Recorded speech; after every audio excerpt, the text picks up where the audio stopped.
My name is Sophia Miller. I'm 32 years old. For the last 4 years, I've been living and working in London, thousands of miles away from my family in America. The sound of my family's laughter at the dinner table was loud. My brother Adil, the golden son, had just finished a story and everyone was beaming. My mother turned to me, her eyes still sparkling from her laughter. "Oh, Sophia," she chuckled, and my father smiled along. "You try so hard. But you'll never be as good as your brother." It was their favorite joke, a sharp, humiliating dismissal they disguised as love. This time I didn't look down, I didn't try to smile. I simply placed my napkin on the table and stood up. The laughter stopped. "Then tell him to pay all the bills," I said. My voice was quiet, but it cut through the room. "I'm not sending money anymore." Adil's smile twitched. My mother's face turned to ice. "What money?" she snapped, her voice cold. "You never sent us $1. Adil is the one who takes care of us." I stared at her, then I looked at my brother, who suddenly couldn't meet my eyes. In that single, awful instant, the truth hit me. It wasn't just the credit he was taking. Adil stole everything. But before I tell you how everything flipped, like and subscribe, drop a comment. Where are you watching from? I drove home from that dinner. It was a 20-minute drive, but it felt like hours. My hands were shaking on the steering wheel, but I was cold, so cold. My mother's words just played over and over in my head, a loop I couldn't stop. "What money? You never sent us $1. What money?" I thought of the last 4 years. I thought of every single day. I thought of everything I gave up. I was always the obedient one, the good daughter, the smart one. Sophia, the one who would make something of herself. Adil was the charming one, the fun one, the one who always made my parents laugh. I was the one who made them proud, but he was the one they liked. When I got the job offer overseas, my parents were so proud. They told everyone, "My daughter Sophia is going to be a big-shot executive." It was a good job, a great job, even a new life. But we all knew what it really meant. It meant I was the one who would provide. I was the family's winning lottery ticket. I packed 2 suitcases, that was all I took. I said goodbye to my friends. I said goodbye to my small, comfortable life. I got on a plane for 14 hours. I landed in a new country where I knew no one. The city was big and loud and lonely. My apartment was tiny. It was a studio, which meant my bed was next to my kitchen sink. It was smaller than my childhood bedroom back home. My office was a huge glass building and I was just one small person in a gray cubicle. I worked. My God, how I worked. I worked 10, sometimes 12 hours a day. I worked weekends. I was the first one in and the last one to leave. I had to be. I was not just supporting myself. I was supporting a whole family back home. I lived like a ghost.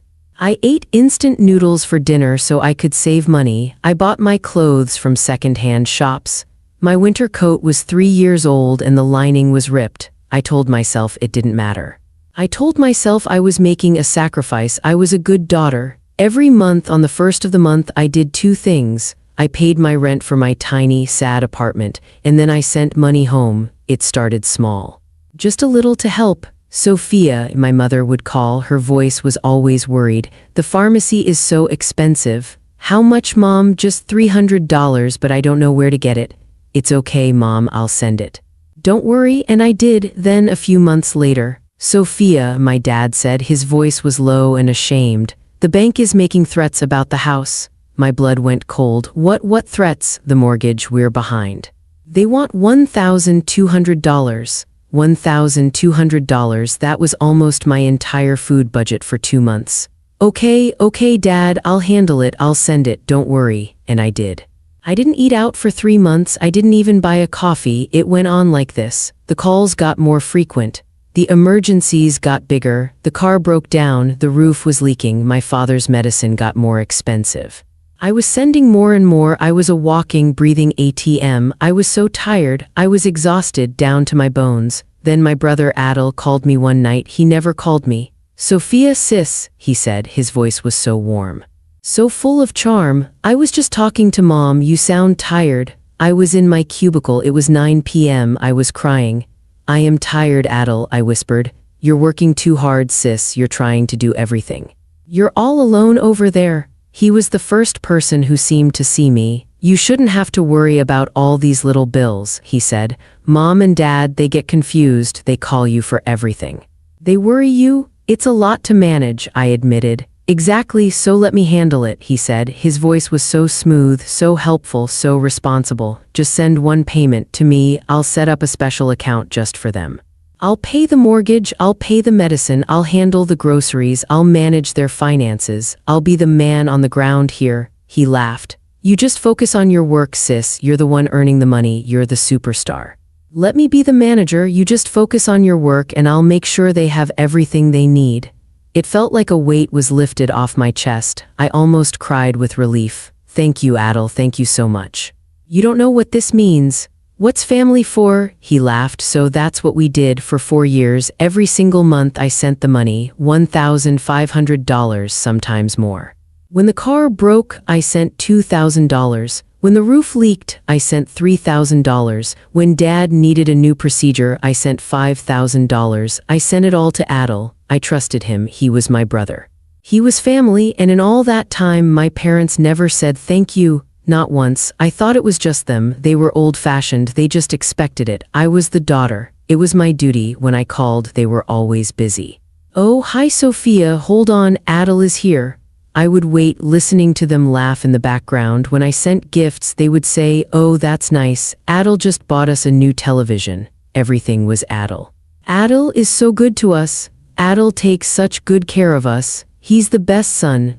I would hang up the phone in my tiny, quiet apartment and feel a cold, empty space in my chest. I told myself it didn't matter.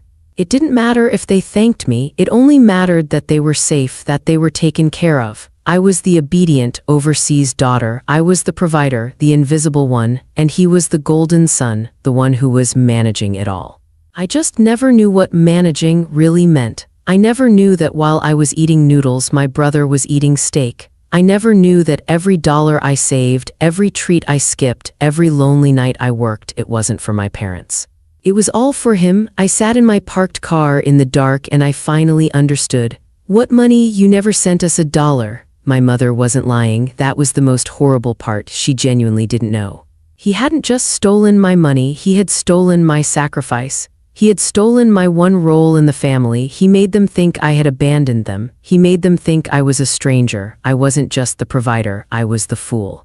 My mind kept going. It was like a dam had broken. All these little moments, these sharp little stings I had ignored for years, they all came rushing back. They were no longer small signs. They were giant, red, flashing billboards, and I had been driving past them with my eyes closed. It was the phone calls. They changed so slowly I barely noticed. At first my mother would call me, worried. Sophia, are you eating? You're working too hard. But after Adel started managing the money, the calls stopped. I was the one who had to call them, and when I did, I always felt like I was interrupting. I remember one night I had just gotten a small promotion. It wasn't much, but it was a new title. I was proud. I called them, Mom, Dad. Guess what? I got a promotion. There was a pause. Oh, that's nice, my mother said. Her voice was flat, not happy, not sad, just flat. Hold on, Sophia, Adel is just showing me the new television he bought for us. It's huge. What were you saying? A promotion, I said, my voice smaller. At work. That's nice. Listen, we're about to watch a movie. Adel is setting it up. He's so smart with this technology. Oh, okay. Well, is Dad there? He's busy helping Adel. Okay, well, I love you. Yes, we'll talk to you later, Sophia. Click. The warmth was gone. It was only there for Adel. When he was in the room, I could hear her laughing. I could hear my father joking. The minute I called, the air turned cold. I felt like a collector calling to ask for a payment. They were annoyed at me. Then came the jokes. The jokes always hurt the most. I was on a video call with them. It was my birthday, my 30th birthday. I was sitting in my apartment. I had bought myself a single cupcake. I had a candle in it. I was working late, of course, so I was still in my work clothes. They sang happy birthday. Their faces were on the screen, sitting in the living room I paid to have painted, on the new sofa I paid for, or so I thought. We wish you were here, Sophia, my mom said. I wish I was too, Mom, but you love that job more than us, she said. It wasn't a question, it was a statement. Mom, that's not true, I said. My throat was tight. I'm doing this for you, I'm doing this for the family, she laughed. It was a sharp, ugly sound. It's a good thing Adel is here to take care of his old parents. Your brother, he has a good heart, he has a real job, but he still makes time for us. He would give us his last penny. She looked right at the camera. Sophia, on the other hand, she's so important now she wouldn't send a penny even if we begged. I just stared. I couldn't breathe.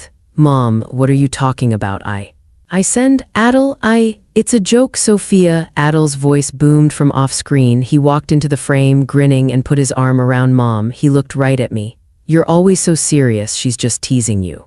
Right, Mom? My mother nodded, smiling up at him. Yes, just a joke, you're so sensitive.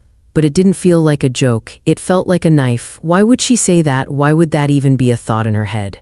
I called Adel later that night. I was crying. I was so embarrassed, crying over a joke. Why would she say that, Adel? Does she hate me? No, sis, no, don't be crazy, he said. His voice was so smooth, so reasonable. You know how she is, she's just dramatic, she doesn't mean it. She misses you, she's proud of you, we're all proud of you. He made me feel stupid for being upset, he made me feel guilty. And the complaining, my God, the complaining. Your father is so stressed, Sophia, my mom would say. The bills are piling up. I would freeze. What? But I sent the money for the bills, I sent extra, I sent $2,000 last week. Well, it's just. Everything is so expensive, she would sigh. I don't know what we'd do if Adel wasn't here. He's so smart with money, he finds ways, he handles it. I don't know what we'd do without him. I'd hang up, confused. I would look at my bank account. $1,500, $2,000, $3,000. Where was it going? I was sending thousands, and they were still complaining about money. It made no sense. I would tell myself they're just getting old, they don't understand finances. I was so wrong. They were complaining because they were really struggling. The money I was sending, it wasn't getting to them. Meanwhile, Adel's life was getting better and better. His social media was full of it. First, it was the new clothes, designer labels, things I knew he couldn't afford on his salary. He worked a simple office job. Then it was the new car.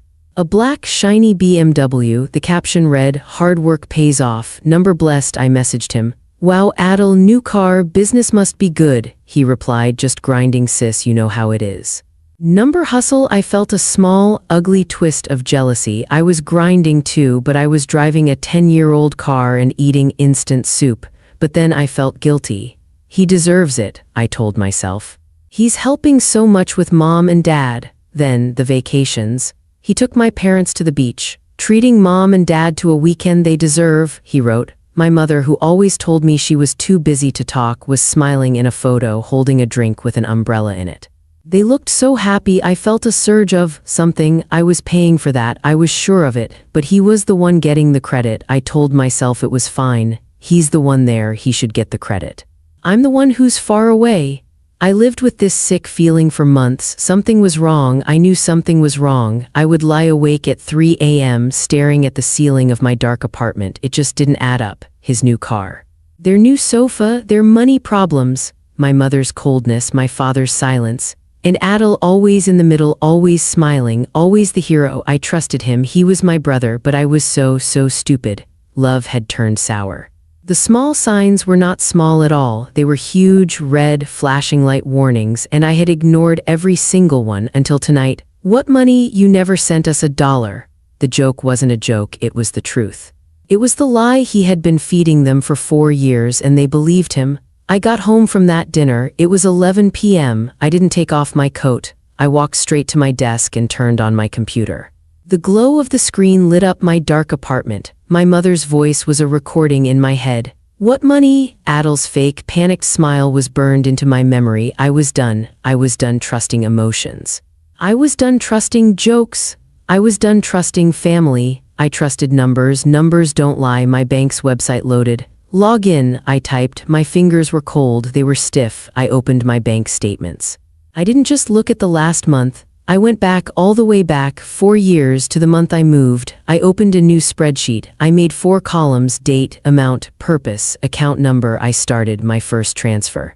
August 2021, $1,000, purpose, help with mortgage. The account number Adel gave me. The next month, September 2021, $1,500, purpose, bills and medicine. The same account number. The next month, October 2021, $1,500. The next, November 2021, $1,500. December 2021, $2,500. Purpose, Christmas and property tax.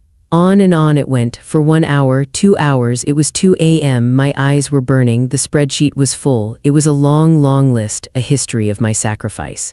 A history of my stupidity. I clicked on the amount column. I highlighted the whole thing. I clicked the sum button. The number that appeared made me feel sick. I had to stand up.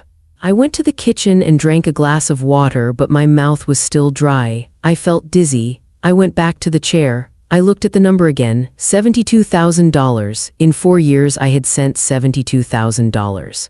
To that one account. The account Adel told me was just for mom and dad. My heart was pounding. This was the moment. This was the moment I would know. It wasn't enough to see the number, I had to see the name. I opened a new browser tab. I searched for my bank, the American bank. I had a very old, small savings account there. I almost never used it, but I knew my login. I logged in. My balance was $50, but I wasn't there for the balance. I was there for the transfer button. I clicked send money. I clicked add a new recipient. It asked for the account number. My hand was shaking so hard I could barely use the mouse. I went back to my spreadsheet. I highlighted the account number, I copied it. I went back to the bank website, I pasted it into the box, I typed in $1, I clicked next. The next screen popped up.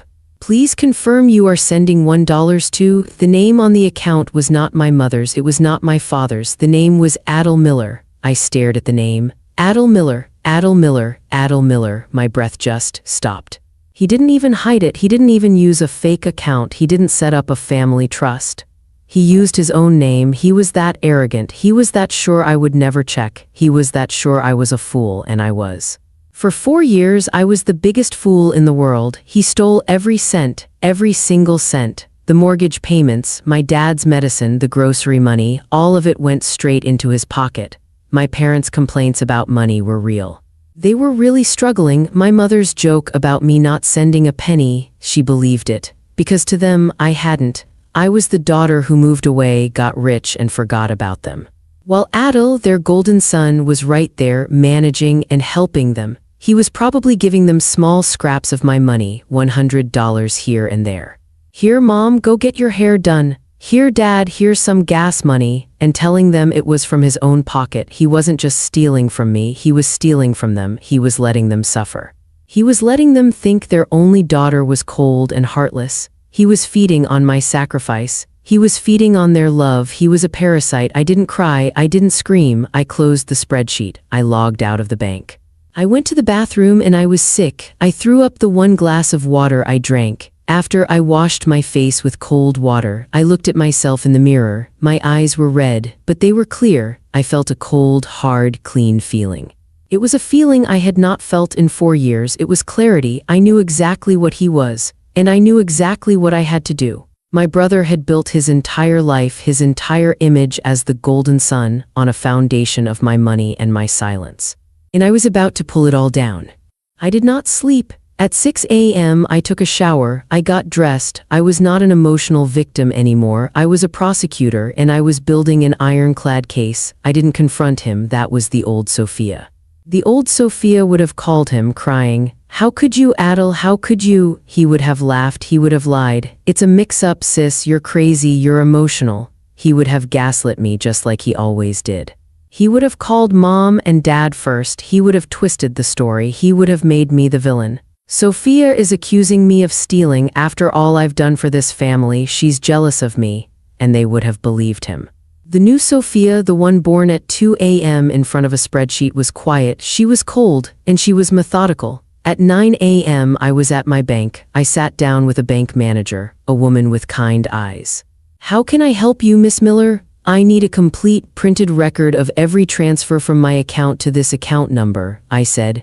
I slid a piece of paper with Adel's account number on it across the desk. "I need them for the last 4 years and I need every single page to be notarized." Her kind eyes turned curious. "That's a very specific request. May I ask what this is for?" "It's for a family financial audit," I said. My voice was flat, she could tell I wasn't going to say more. "This will take some time," she said. "I will wait," I said. I sat in the bank lobby for 2 hours. I didn't read a magazine, I didn't look at my phone, I just sat. Finally, she came out with a thick, heavy stack of papers. "Here you are," she said. I took it. I said, "Thank you." I walked out. I went to an office supply store. I bought a black 3-ring binder. I bought a red highlighter. I bought a label maker. I went back to my apartment. I spent the next 8 hours building my case. I 3-hole punched every bank statement. I took the red highlighter. I highlighted every date. I highlighted every amount. I highlighted the recipient, Adel Miller, page after page after page, $72,000. It was a mountain of evidence. Each page was stamped, official, notarized, undeniable. Next, I printed the emails. The email from 4 years ago, "Hey sis, here's mom's special account sis, send everything here." I highlighted his words. I printed the birthday emails. "Mom and dad need a new water heater sis. Can you send an extra $1,000? I printed the emergency emails. "Dad's car broke down, it's $2,000 for the repair." I put them in chronological order. I put them in plastic sleeves. Then I went online. I went to Adel's social media pages. He was so proud of his lies, he documented them all. I right-clicked. Save image. Photo 1, Adel standing next to his new BMW. The caption, "Hard work pays off." The timestamp, June 10th. I looked at my bank records. My transfer, $5,000. The date, June 8th. The purpose, from his email, property tax emergency. I printed them both and put them side by side in a plastic sleeve. Exhibit A, I whispered. Photo 2, Adel and my parents on vacation at the beach. The caption, "Treating the people who matter most." The timestamp, August 22nd. My bank record, $3,000. The date, August 20th.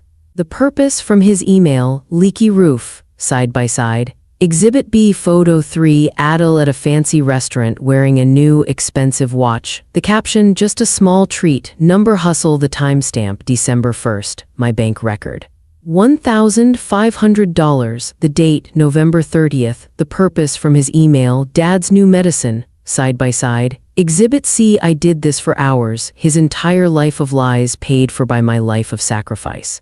When I was done, the binder was thick. It was heavy. I typed up a single cover sheet. It just had 3 lines on it. Total amount sent to Adel Miller, $72,000. Total amount received by mom and dad, $0. Account holder, Adel Miller. I put this sheet on top. I took the label maker. I printed out one word in big black letters, undeniable. I stuck it to the front of the binder. Now I just had to choose the right moment. I needed witnesses. I needed the people whose love he had stolen. I needed my parents. I looked at the calendar on my kitchen wall. A date was circled in red. In 2 weeks, Adel's 30th birthday dinner. It was perfect. My mother loved to throw him a party. All our aunts and uncles would be there. He would be the center of attention, the golden son, the hero. My mother called me a few days later. Her voice was cold as usual. "Sophia, we're having a dinner for your brother's birthday." It was a statement, not an invitation. "I know you're busy," she said. "I'm sure you don't want to come." The old me would have shrunk. "No, Mom, I'm sorry, I can't." The new me smiled. The binder was sitting on my desk watching me. "I wouldn't miss it for the world, Mom," I said. My voice was so sweet it surprised her. "Oh," she said. "Good, that's good. I'm even bringing a gift," I said, "a special one. For the whole family." I was going to that dinner. I was going to bring my binder. He wanted to be the golden son. He wanted the spotlight. I was going to give it to him. I was going to watch the golden boy burn. I arrived at my parents' house at 7 o'clock sharp. I had taken extra time to get ready, not in a flashy way. I wore a simple black dress. My hair was pulled back. I wanted to look serious. I wanted to look like someone who could not be dismissed. The black folder was in my bag, a heavy rectangular weight resting against my side. My mother opened the door. Her eyes scanned me up and down. Her smile was tight and thin. "Sophia, you came. You invited me, Mom." "Yes, well, come in. Everyone is here." She turned and walked away, expecting me to follow. "No hug, no, it's so good to see you." I was an obligation, a box to be checked. The house was warm. It smelled like roasted chicken and rosemary. My stomach tightened. My chicken, the money for this dinner, this party, this entire life, it came from me. I had paid for the very food they would celebrate him with. Adel was holding court in the living room. He was wearing a new, expensive-looking blue shirt. I recognized the brand. It was one I couldn't afford. My aunts and uncles were there, all smiling, all laughing at one of his stories. He was the king, the center of the universe. "Sophia," he boomed, seeing me. He came over and gave me a one-armed hug. It felt like dry paper. His cologne was strong. Glad you could make it, sis. I know how busy you are. The little dig, always the little dig, making me sound distant and uncaring. Happy birthday, Adel, I said. My voice was calm, much calmer than I felt. My heart was a cold, hard stone in my chest. You have no idea. We sat for dinner. The table was beautiful. My mother had used the good china, the good silver. I was seated at the end, as far from my parents as possible. It was almost funny. They had pushed me to the margins of their lives, and here I was, the one who was secretly holding the whole thing up. I sat quietly. I ate my chicken. I listened. Adel, you're a saint, my Aunt Clara said, her voice full of admiration. The way you look after your parents, most young men, they only think of themselves. It's nothing, Adel said, soaking it in. He had that fake humble look on his face, the one he'd perfected. They're my parents. I'd do anything for them. Anything except let them have the money their daughter sent them, I thought. My father nodded, his face full of pride. He raised his glass. To Adel, he's the best son. He takes care of everything. The house, the finances. We don't have to worry about a thing. I just ate my chicken, bite by bite. I watched him lie. My food tasted like ash. I thought about the spreadsheet in my bag. I thought about the $72,000. He takes care of the finances. Yes, he did. My mother brought out the cake. It was a big 3-layer chocolate cake. The candles were lit. We all sang happy birthday. Adel leaned over and blew them all out in one big puff. Everyone cheered. He was beaming. He was so happy. He had everything. He had their love. He had their respect. And he had my money. Speech, my uncle shouted, banging the table. Adel stood up, laughing. He loved this. He lived for this? Okay. He held up his glass of champagne. I just want to thank everyone for being here, and most of all, I want to thank my parents. He looked at them, his eyes wet. He was a good actor. They taught me everything. They taught me about family and how family always comes first. He looked right at me when he said it, a quick, strange, challenging little look, as if to say, you should try it sometime. And I'm just glad I can be here for them, he finished. To take care of them, the way they took care of me. Everyone clapped. My mother was crying, real happy tears. He's such a good boy, she whispered to my aunt, our golden son. He takes such good care of us. I waited. I let the applause die down. I let them get their coffee. I let my mother pass out slices of cake. I took a slice. I even took a bite. I wanted to remember the taste of this moment. When the plates were cleared and everyone was sitting back full and happy, I cleared my throat. It was a small sound. The room didn't quiet down. I wasn't loud enough, so I stood up. My chair scraped on the hardwood floor. The sound was loud. That worked. Everyone looked at me. My mother looked annoyed, like I was about to spill something. Sophia, what is it? Do you need something? No, Mom, I said. I smiled. It was a small, tight smile. I just wanted to say something too. It's Adel's 30th birthday after all. I have a gift. Adel laughed. Oh yeah, where is it? That tiny purse. Did you get me a gift card? It's a gift for the whole family, actually, I said. I walked over to my bag. I put it on the table. I unzipped it. I took out the black folder. It was a simple, plain black folder. It made a soft, heavy thud when I placed it on the dining table. The sound was final. What's that? My father asked. He looked confused. Paperwork from your job? Sophia, this isn't the time. Sort of, I said. It's about finances. Your finances, actually. I looked at my mother. I looked at my father. My voice was very, very calm. Mom, Dad, do you know how much I've sent you all these years? The room went completely silent. My mother looked confused, then angry. What are you talking about? You send us a card for Christmas. My father frowned. Sophia, what's the meaning of this? You're being dramatic. It's a simple question, Dad, I said. How much money have I sent you? You haven't sent any money, my mother snapped. Her voice got loud. Adel is the one who helps us. Adel pays the bills. You moved away. You forgot about us. I looked at her. The words that used to kill me, the words that made me cry in my lonely apartment, they didn't even sting. They were just noise. I see. I turned my head. I looked right at Adel. His smile was gone. It was just gone. His face was white. He was staring at the folder. He knew. You tell them, Adel, I said. My voice was a whisper, but everyone heard it. Tell them what? He said. His voice was too high. It cracked. You tell them where the money I sent went. His smile tried to come back, but it was a horrible twitch, a death grin. He tried to laugh, but it came out like a cough. Sophia, you're not well. You're stressed. Sit down. You're making a fool of yourself. Tell them, I said again. He just stared at me. No, I said. Okay, I put my hand on the folder. I've been working overseas for 4 years, I said to the room. And for 4 years I have sent money home, every single month. Money for the mortgage, money for the medicine, money for the new roof, money for the car. My mother was shaking her head. You're lying. Why are you lying? To ruin your brother's birthday? I'm not lying, I said. I tapped the folder. $72,000, my aunt gasped. My father stood up. Sophia, that is enough. It's all in here, I said. I wasn't looking at him.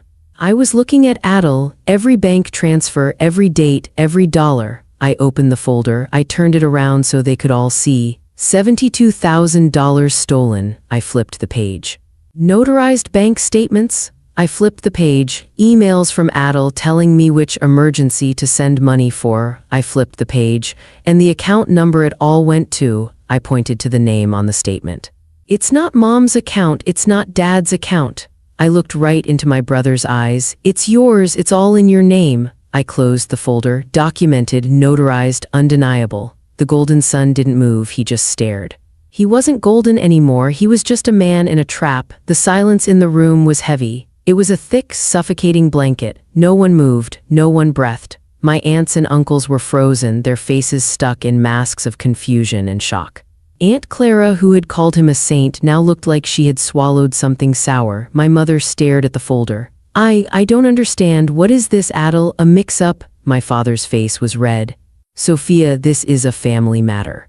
You put that away. You are embarrassing us.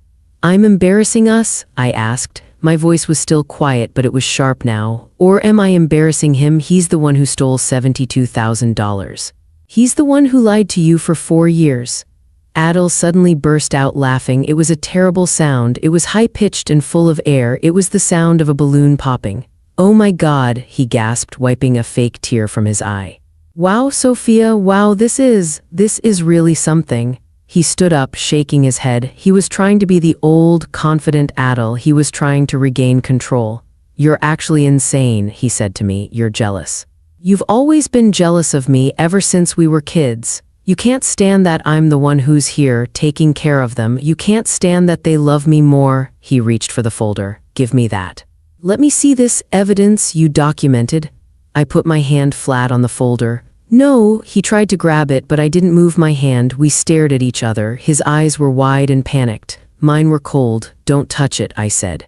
Adel, my father said, his voice trembling. What is this? Tell her she's wrong. She's crazy, he yelled. He was breathing hard now. It's a mix-up. It's a total mix-up. I was investing it for her. Yes, that's it. I was investing it. To make more money for Mom and Dad. I was looking at stocks, at real estate for their future. She's just too stupid to understand. She's twisting everything. Investing, I asked. Is that what you call it? I opened the folder again. Dad, why don't you look? I pushed the folder toward him. He hesitated. His hands were shaking. He sat down. He put on his reading glasses. My father was a man who believed in numbers. He was an accountant before he retired. He believed in ledgers. He believed in proof. He opened it to the first page, the cover sheet. He read the numbers. $72,000. He whispered the words. Oh my God, it's a lie, Adel shouted. She's lying. She made all this up. My father turned the page. He saw the bank statement. He saw my name. He saw the transfer. He saw Adel's name. Adel, my dad said. His voice was so small. He kept turning the pages one after another. Transfer, transfer, transfer, all to Adel. Then he got to the photos. He saw the picture of the BMW. He looked at the timestamp, then he looked at the bank statement next to it. This is the week I told you about the property tax, he said, looking at me. His face was pale. Yes, I said. He looked at Adel. You told me she didn't send anything. You said you handled it.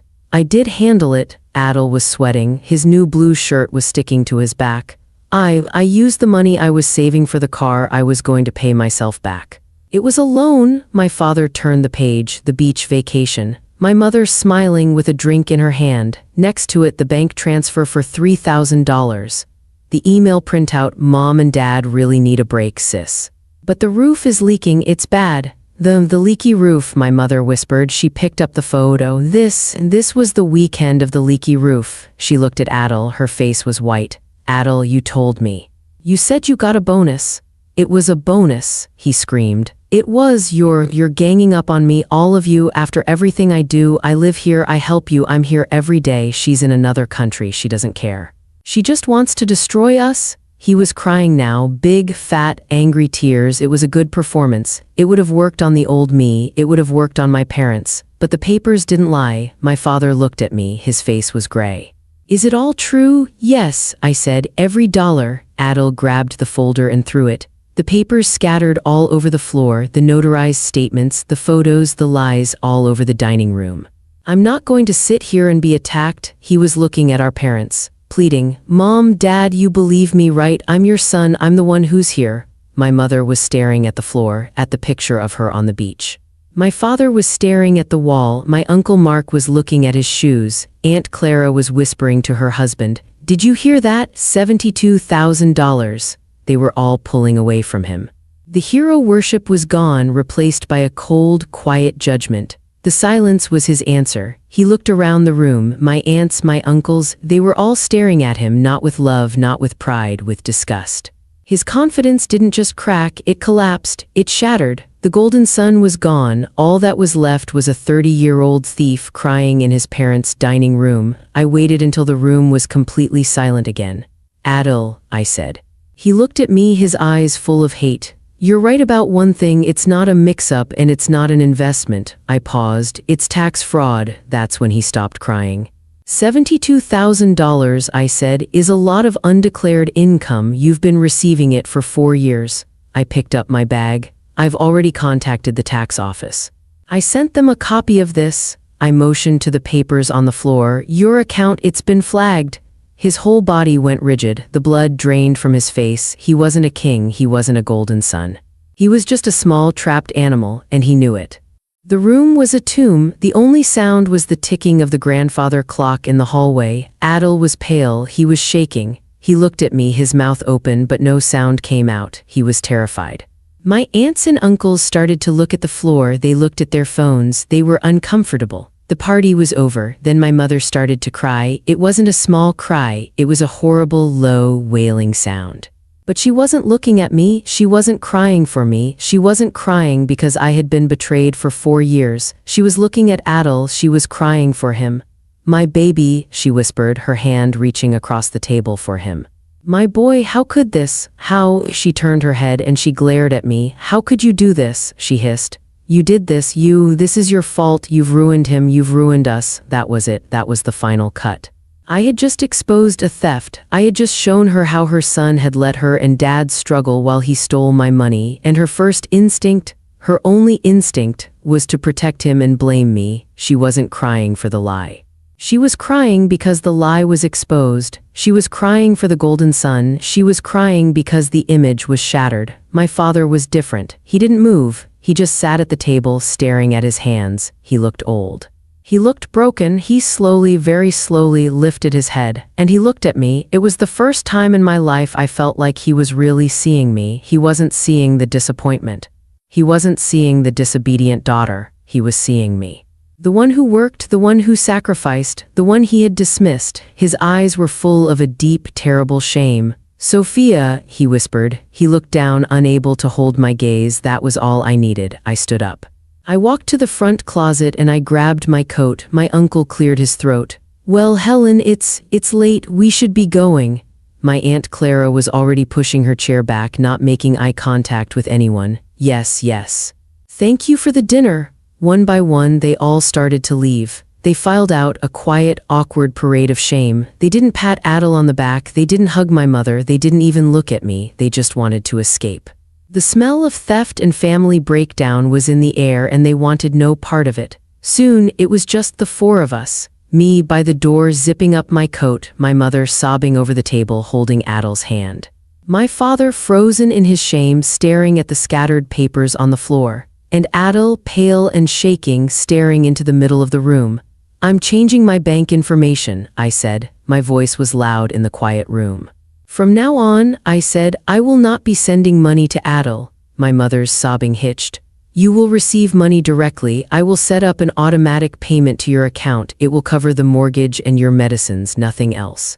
"No middleman," my father nodded, still looking at his hands. Yes, Sophia, of course, thank you, don't you talk to her, my mother screamed. She's the one who did this, she's the snake. I ignored her. I put my hand on the doorknob.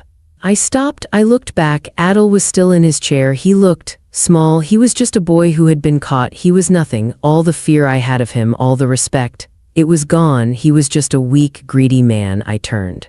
I looked right at him. He flinched like he thought I was going to hit him. You and Mom, I said. My voice was soft. You always said I'd never be as good as you. His eyes met mine. They were red. They were full of fear and hate. You were right, I said. I'm better. I turned the knob. I opened the door. I walked out into the cold night air. I didn't slam the door. I didn't yell. I just closed it behind me. The click of the lock was the most powerful sound I had ever heard. I walked to my car. I got in. I did not cry. I did not smile. I just put the car in drive and I left. And I did not look back. It's been 6 months. My apartment has never felt so quiet, but it's not a lonely quiet anymore. It's a peaceful quiet. For the first time in 4 years, I sleep through the night. I don't wake up at 3 a.m. with a knot in my stomach, wondering why my mother's voice sounded so cold. I don't check my bank account with a sense of dread. I bought myself a new plant. It's a big, leafy fiddle leaf fig. It's thriving. I bought new sheets, not the cheap ones. I booked a vacation, a real one, to Italy just for me. I'm not sending a single dollar of that money to anyone. I did exactly what I said I would do. The day after the dinner, I went to my bank. I canceled the old transfer. I set up a new one, a small, fixed amount.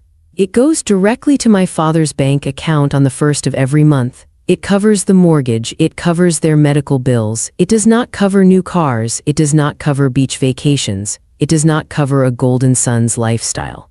I am still the provider, but I am the provider on my terms. My mother called me a week after the dinner. Her voice was strange. It was small. It was nervous. Sophia, hi Mom, I just wanted to call the money for the mortgage. It arrived. I know, Mom, I set it up to be automatic. There was a long pause. Oh, she said, good, that's good. She was waiting for me to ask about him. She was waiting for me to yell. I said nothing. Your father, she said, he says thank you, you're welcome. It was the first time in my life either of them had treated me with genuine respect. It wasn't love, it wasn't warmth. It was the respect you give to someone who has all the power, the respect you give to someone you are a little bit afraid of. I found that I was okay with that. She called again about a month later. The nervousness was gone. It was replaced by her old, sharp tone. Sophia, you have to stop this. Stop what, Mom? This tax thing, you have to call them. You have to tell them it was a mistake. It was a family misunderstanding. You can tell them you asked him to hold the money, that it was a gift. She wanted me to lie after everything. She wanted me to lie for him, to put myself at risk. No, Mom, I said. What do you mean no? She shrieked. He's your brother. He's going to go to jail, Sophia. They are talking about jail. He did that to himself, Mom, I said. My voice wasn't angry. It wasn't sad. It was just a fact. But he's your brother, she cried. And I am your daughter, I said. And for 4 years you let him steal from me and you called me a stranger. For 4 years you let him feed you lies while I paid for the food on your table. He made his choice. I'm making mine. You are cold, she whispered. You are a cold, heartless girl. No, Mom, I said. I'm just done. I have to go. I hung up. She still calls about once a month. She tells me all the news. I think it's her last-ditch effort to make me feel guilty. Adil, she started on the last call. Her voice cracked. Adil, it's not good, Sophia. I just listened. I was watering my plant. The tax office, they're auditing him. They're auditing us. They're looking at everything for the last 4 years. We have to pay penalties. Your father is so stressed. I said nothing. He lost his job, she whispered. They're taking the car. The bank is taking the car. I know, I said. How do you know? She snapped. I saw the repo notice online. She was silent. The neighbors are talking, his friends, they won't talk to him. He just sits in his room. He won't come out. He's lost everything. She was waiting for me to say something, to say, I'm sorry, to say, I'll fix it, to say, I'll stop it. I took a breath. He hasn't lost everything, Mom. He still has you. I hung up. I don't revel in his downfall. I don't check his social media. I don't ask my parents about him. I don't feel joy. I don't feel anger. I feel light. I feel clarity. The drama is over. The noise in my head is gone. I am not the obedient daughter. I am not the invisible provider. I am not the angry victim. I am just me. And for the first time, I think that's enough. If you've ever carried a family silently while someone else took the credit, tell me where you're watching from. Would you forgive Adil or walk away forever? Hit like and subscribe for more true revenge stories.